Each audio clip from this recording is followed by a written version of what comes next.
Domesticating animals changed human health forever and not for the better. This is sciencealert.com. Human civilization as we know it would not exist were it not for farm animals. But neither, it seems, would many major illnesses in human history. For the first time, scientists have found direct evidence that the domestication and husbandry of livestock coincided with the rise of animal-borne diseases like the plague, Yersinia pestis, and louse-borne relapsing fever. Archaeologists have long suspected that as nomadic hunter-gatherers in Eurasia began to settle into large pastoral communities around 12,000 years ago, the risk of pathogens jumping from animals to humans would have increased. They didn't have hand sanitizer 12,000 years ago, unfortunately for them. Recent advances in ancient DNA analysis have finally allowed experts to put that hypothesis to the test. Sifting through 405 billion DNA sequences collecting from 1,313 ancient human remains across Eurasia, an international team of researchers led by geogeneticist Martin Sikora at the University of Copenhagen has identified numerous genes belonging to microbes.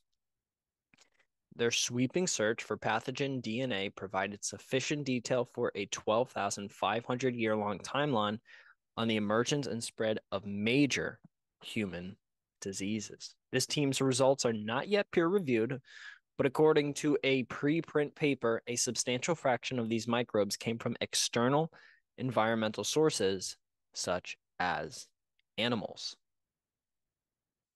While many microbes that infect humans remain steady throughout the sample period, zoonotic diseases, basically where pathogens spread to humans from animals or vice versa, were only detected from around 6,500 years ago. In fact, the bacterium that causes the plague, which also lives in small rodents and fleas, and the pathogen that causes LBRF, which lives in lice, were both undetectable in human remains until 6,000 years ago, a time that broadly coincides with the transition from hunter-gatherer societies to agricultural societies. Interesting, interesting. From that point on, zoonotic microbial DNA was consistently detected in the genomes of the ancient humans remains studied. The uptick in zoonotic disease is not solely the result of direct human-animal interactions. It could also stem from the fact that as human communities grew denser in population, hygiene decreased, and pests like rodents, fleas, lice, and ticks increased. Outbreaks of LBRF, for existence, are historically associated with poor living conditions and hygienes. Louse-borne relapsing fever is LBRF. Our results thus provide the first direct evidence for an epidemiological transition of increased zoonotic infectious disease and disease burden after the onset of agriculture through historical times. Today, zoonotic diseases make up more than 60% of newly emerging infectious diseases, and yet all those millennia ago, such microbes were a new experience for humans. Continuing on, early societies in the Eurasian steppes that were exposed to zoonotic pathogens prior to others might have had a big advantage.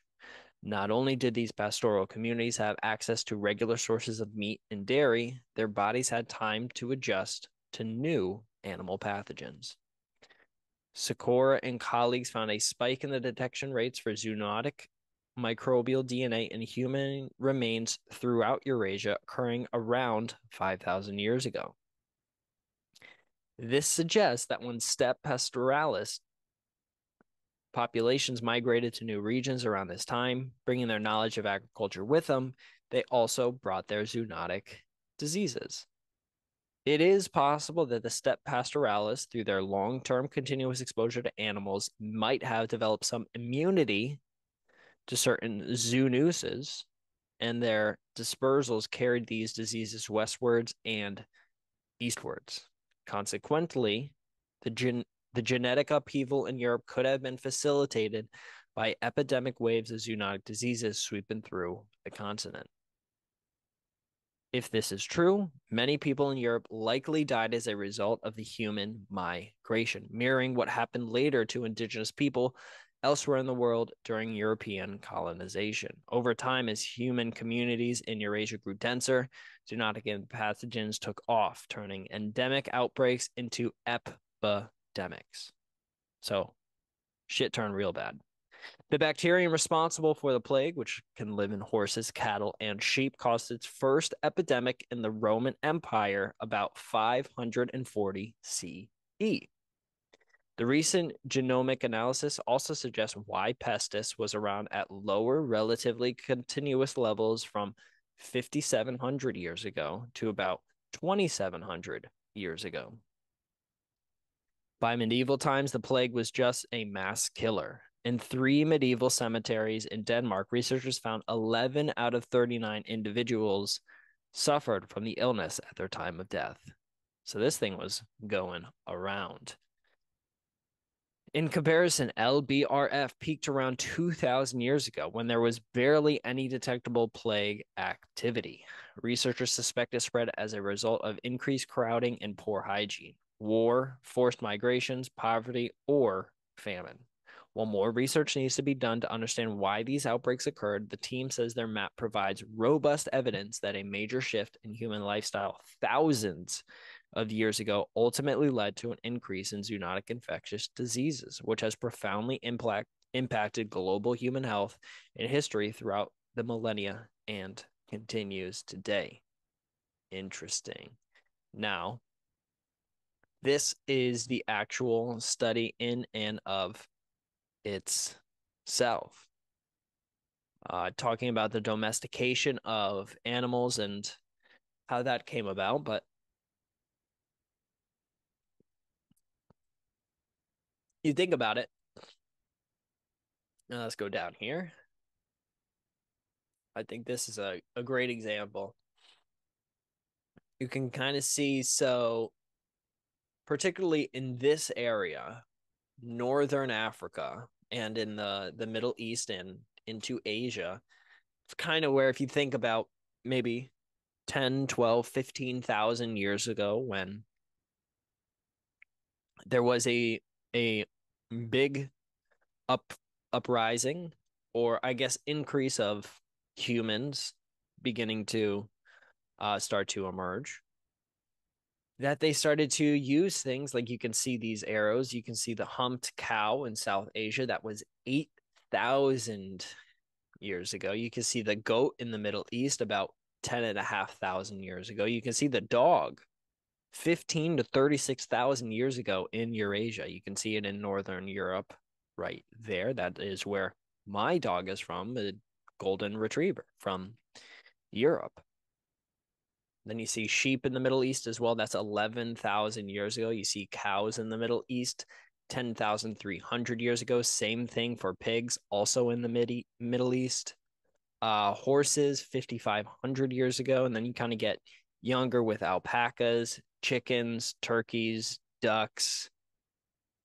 Continuing on now, the alpacas and the turkeys are in different continents. But if we're sticking to Asia and the Middle East, you're going to get horses about 5,500 years ago in Central Asia.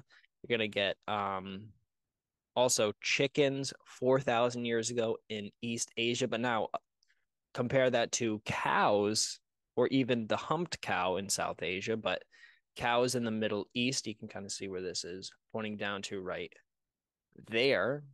Right there, that's where cows originated from 10,300 years ago. So 6,000 years prior to chickens, there were cows that were being used to, I don't know if they milked them or anything, but I would assume that they just use them for their meat, but also to help plow crops and do all the basic needs of agriculture. But I say that to say that these older species that you see, like goat, dog, sheep, cow, pig, even the humped cow, many of these, with the exception of, say, a dog, cats are also kind of old here, 9,500 years in the Middle East as well. But cat and dog are not being used for, unless probably required if there's low options available at the time, those are most likely not going to be used for their meat, as opposed to, say, a cow, which is where you can kill one cow and you can feed a family of 4 to 10 people for a year, just if you kill one cow. Whereas if you try and kill a dog or a cat, you're not going to get that much meat. So it made more sense. And also with the cows, you can basically train them to do the agriculture for you, where it's much easier to do that with a cow. And now we kind of see how over what 10,000 years, how we've transformed the cow into a almost a agricultural machine for us. Whereas in the beginning, I had imagined they just wanted to graze out in the fields. But as a result of humans in our civilization using them for those agricultural needs, it transformed the specifically Middle East and Eurasia portions, started to expand those agricultural regions. And unfortunately for them, that contributed to the increase in diseases. So you can kind of see right here a very good graphic and kind of give you an idea of how this kind of started. You see pigs here as well in the Middle East, very well known for the many diseases that they will carry. But imagine 10,300 years ago. Imagine those diseases that they had back then. Very, very good. Since the Neolithic period, humans struggled to domesticate wild animals and use them as food sources, milk and meat. Commodity manufacturers, silk and wool, protection, and transportation. So they struggled to domesticate them. There are 3 pathways described for domestication: commensal, prey, and direct pathways. In the commensal pathway, the wild animals were attracted to anthropogenic habitats, mainly for human food waste or small prey, establishing a commensal relationship with humans. Dog, cats, or chickens are some of the species that followed this pathway. So chickens are 4,000 years ago in East Asia. Dogs will be more so Europe. Cats will be Middle East. Okay. So those are, and Joe Rogan's talked about this many times on his podcast about how many of the current dogs that we have, the dog breeds that we have, were originally wolves who people would start to give their food to, start to kind of adopt these animals. And over hundreds and thousands of years, these animals were bred to be more friendlier to humans, so less wolf-like, less aggressive. Through selective breeding, they were chosen to have dogs that now today you have a golden retriever, who is a dog that, I mean, if you have a person breaking into our house, she's not going to attack him. She's not going to really protect us all that much. She's going to love and want to get pet and that kind of stuff. But you imagine 6, 7, 8,000 years ago, her ancestor would have mauled the person who tried to come into, at that point in time, our little village. So over the course of time, these animals were bred and conditioned to be a much more friendly pet. And that goes for chickens and for commensals, this dog, cats, or chickens. Moving on, in the prey pathway, humans start hunting some species like pigs and cattle for their meat in response to the depletion of the local stocks of these animals. Over time, these game management strategies developed into controlled breeding of these species. And now you see another thing Joe Rogan talks about is the pig population in South Texas, where it's gotten completely and utterly out of control because of the reproduction capabilities of pigs. So if you're going to have a wide open space with cows and pigs, which both have a very large amount of meat on them, particularly with cows because they're so much bigger, it would make sense to try and have a large grouping of them and then try and harvest their meats. In the direct pathway, humans controlled wild animals such as horses, donkeys, and camelids, or camels, to obtain some resources by controlling their movements. Their nutrition and reproduction would lead to a dramatic bottleneck. And let's go in here to look at camels. Central Asia, not what many people would associate with maybe the Middle East or Northeastern Africa, possibly for camels. No, Asia, Central Asia, 4,500 years ago. And then you can kind of, I mean, it's not as important, but some of these other ones like turkeys in North America, llamas and alpacas in South America. But the majority of the stuff that we're going to care about is going to be the dog-cat relationship, and because those are some of the two oldest ones, particularly with dogs being the oldest on this list, followed by the cow, the sheep, the goat, all that stuff in the Middle East. And you can see right here now, this has great, now looking at this, it makes sense for a lot of the early religions that started out of the Middle East as well, with some being very favorable towards cows and wanting to protect cows as well, because it has been a part of our civilization for so long. And they have been an important reason for why we have progressed. But in the study, talks about how some of these things, and this is, I really do suggest you to go and read this. This is fascinating to dive into each different thing right here. I think it's extremely important to do so, especially the dogs, because you see the difference between a German Shepherd, a Golden Retriever, a German Dachshund, however you say it, but like a poodle, a golden poodle, like all these different dog breeds started from a similar family tree. And over the course of time, because of humans, they have gone into different pathways and different sizes, different attitudes, and so on and so forth. So definitely encourage you to go and read this. I mean, very, very interesting. And then this is the ancient Yersinia pestis genomes from across Western Europe reveal early diversification from the first pandemic. So this is talking about the in the article of Science Alert, they mentioned the early pandemic, which was caused by Yersinia pestis, which is from animals, so cows and that kind of from the source. So let's just read the abstract. We'll read this all actually. Not all of this, but we'll read the abstract and the significance. So the significance first. The first historically reported pandemic attributed to Yersinia pestis started with the Justinianic plague 541 to 544 and continued for around 2,000 years as the so-called first pandemic. To date, only one Y pestis strain from this pandemic has been reconstructed using ancient DNA. In this study, we present 8 genomes from Britain, France, Germany, and Spain, demonstrating the geographic range of the plague during the first pandemic and showing microdiversity in the early medieval period.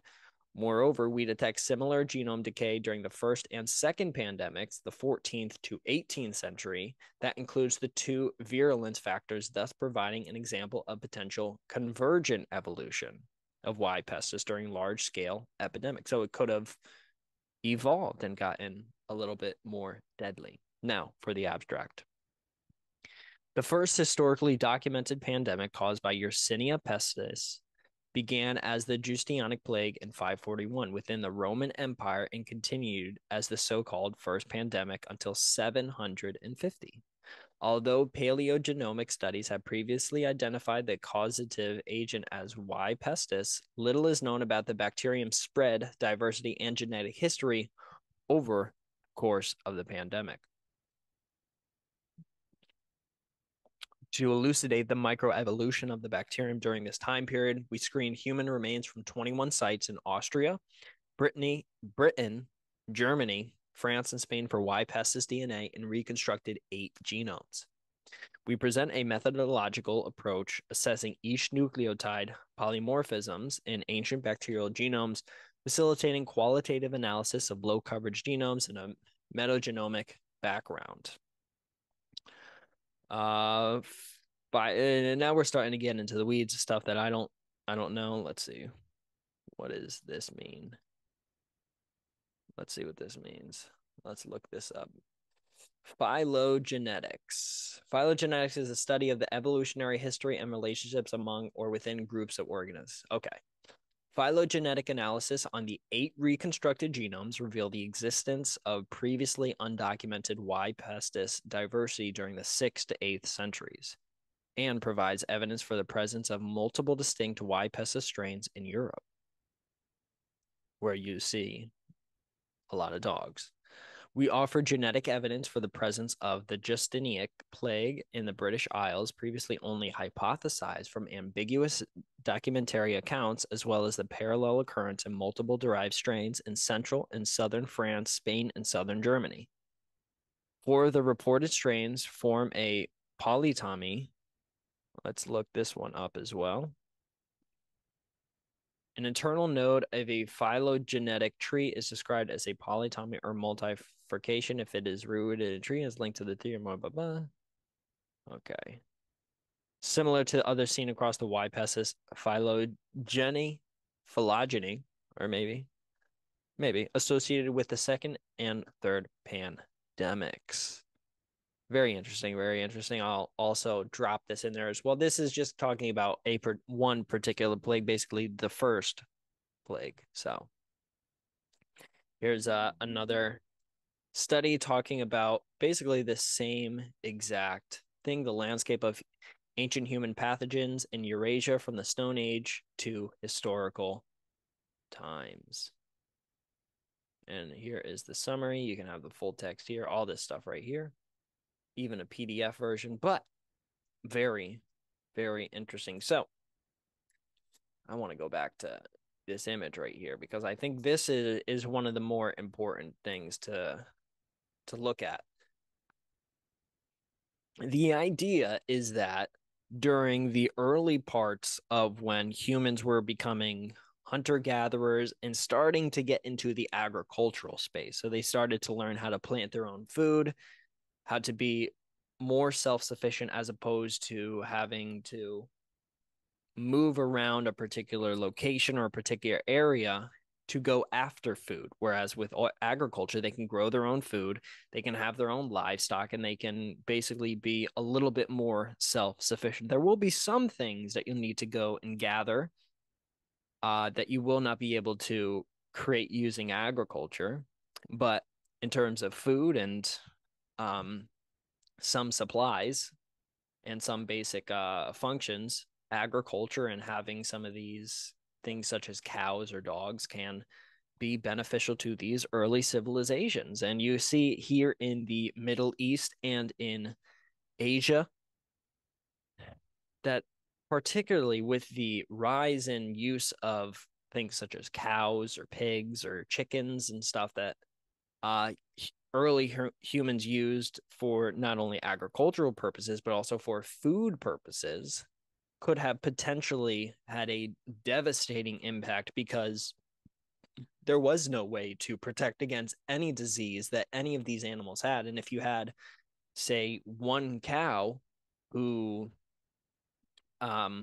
was sick with the particular disease that was described, and you harvest it, you kill it, and you give it to multiple families, the meat to multiple families. Now, multiple families are eating that meat, and they don't have a air fryer. They're cooking mostly over open fire, maybe wood fires, wood stoves, and stuff like that. But it's not super complex, and they're not cooking it exactly to 165, like to kill all the bacteria and all the germs and stuff that are within it. They don't know about that at that point in time, from what we know. By doing so, and by not cooking it thoroughly, by having this meat that is tainted and eating it, you could potentially have the beginning of these pandemics. Very interesting. Very interesting. I this one is one of the more interesting ones because it goes on later. I mean, this thing is a massive, massive thing. You see conclusion. Let's see conflicts of interest. All right, no conflicts of interest. That was good. That's good. Um, but yeah, read the conclusion, challenges and prospects. I mean, very, very interesting stuff here.